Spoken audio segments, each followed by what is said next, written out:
Hello, I am back for our Lenten reading. I'm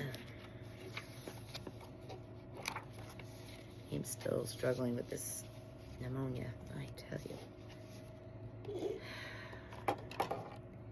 It's not fun. I pray none of you ever have to experience it because it's not fun. All right, Wednesday, day 22.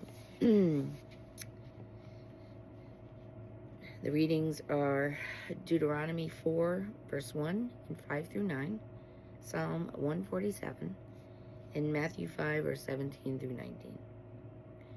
Do not think that I have come to abolish the law of the prophets.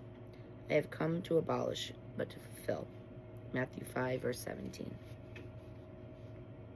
Today's gospel reading from Matthew can indeed be challenging to interpret. When Jesus declares, "Do not think that I have come to abolish the law or the prophets. I have not come to abolish, but to fulfill." Matthew 5, verse 17. It raises the question, why don't Christians follow all 613 commandments from the Old Testament as devout Jews do? The key to understanding this lies in the word fulfill. Jesus emphasizes that not the smallest letter or the smallest part of a letter will pass from the law until all things have taken place. Matthew 5, verse 18. At first glance, this statement suggests that every aspect of the law remains in force. However, immediately after Jesus introduces teachings that deepen and expand upon the law, such as when he says, "You have heard it was said to your ancestors, 'You shall not kill, and whoever kills will be liable to judgment.' But I say to you, whoever is angry with his brother will be liable to judgment."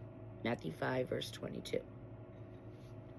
This indicates that Jesus is doing more than merely affirming the old law. He is transforming it. To fully grasp what Jesus means by fulfilling the law, we need to recognize that he is pointing to a deeper spiritual reality. The law given in the Old Testament was a guide, but it was incomplete. No one could keep it perfectly. As noted in the book of Acts, why then are you putting God to the test by placing on the shoulders of disciples a yoke that neither our ancestors nor we have been able to bear? Acts 15, verse 10. The law's fulfillment comes through Jesus, who perfectly embodies and accomplishes all the law was meant to achieve. When Jesus says on the cross, "It is finished," John 19, verse 30, he signifies the completion of his mission and the fulfillment of the law. The tearing of the temple curtain at the moment symbolizes the end of the old covenant, marked by ritual sacrifices and strict legal adherence, and the beginning of a new covenant characterized by a law written on our hearts. "I will place my law within them and write it upon their hearts." For Christians, this new covenant is lived out through the indwelling of the Holy Spirit, who enables us to fulfill the law's true purpose. This purpose is summarized by Jesus in the commandments to love God with all our heart, soul, and mind, and to love our neighbors as ourselves. Matthew 22, verse 37 to 40. We no longer need to master every detail of law because the essence of the law, love, is inscribed in our hearts by the Spirit. In this way, Jesus did not abolish the law, but brought it to its fullest expression. The law's purpose is realized not through rigid adherence to rules, but through the transformation of our hearts by love. As St. Paul writes, "For the whole law is fulfilled in one statement, namely, you shall love your neighbor as yourself." Galatians 5, verse 14.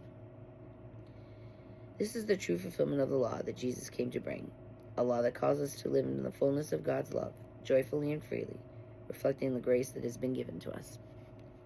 Let us embrace this call with our hearts open to the Spirit, allowing God's love to guide every action and decision.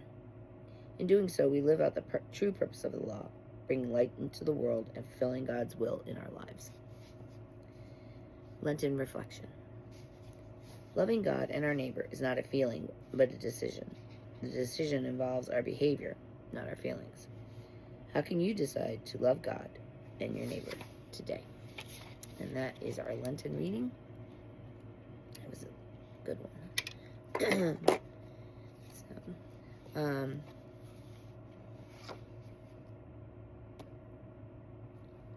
it's good that we have those readings because you can go back later and listen back and then, do each reading in there. So I like that they do that in there.